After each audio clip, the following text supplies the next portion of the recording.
Tempat kerja yang menjadikan ijazah sebagai jaminan pekerjaan. Sehingga kalau suatu saat si pekerja berhenti dari pekerjaan, maka dia harus menebus ijazah tadi dengan sejumlah uang. Dan lebih parah lagi, tempat kerja yang beredar itu memberikan tata tertib yang sangat janggal. Misalnya, orang sakit harus menebus dengan uang 100.000 rupiah. Ini sah atau tidak? Jawabannya tidak. Saya bahas satu persatu.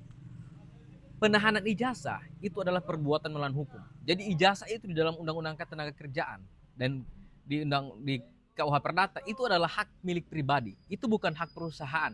Sehingga si pemilik pekerjaan itu tidak bisa menahan hak milik pribadi dari seseorang karena mungkin dirasa butuh. Yang kedua, keluar dari pekerjaan itu adalah hak pekerja. Kalau misalnya beban kerjanya terlalu berat, maka si pekerja boleh saja berhenti dari pekerjaan itu. Yang ketiga, aturan internal itu tidak sama dengan hukum. Kalau aturan internalnya bertentangan dengan undang-undang. Misalnya tadi, orang sakit kok harus bayar uang 100.000? Bagaimana ceritanya? Kalau satu hari dia sakit harus bayar uang 100.000, kalau 10 hari 1 juta rupiah. Ini aturan macam apa? Tidak bisa dibiarkan hal ini. Yang keempat, denda potongan tidak boleh semena-mena. Tidak boleh mentang-mentang karena merasa dia punya perusahaan atau tempat kerja sehingga dia bebas untuk memotong hak karyawan.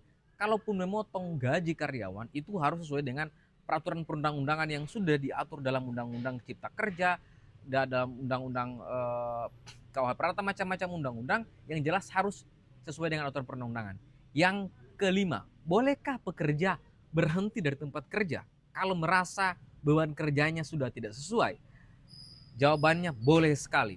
Jadi kalau merasa Anda pekerja, kemudian beban kerjanya sudah tidak sesuai, misalnya cara jam kerjanya sudah melewati batas waktu, misalnya lebih dari 8 jam, oh ini sudah tidak beres. Anda berhak untuk keluar dan berhak untuk menuntut ganti rugi dan gaji sisa kerja Anda.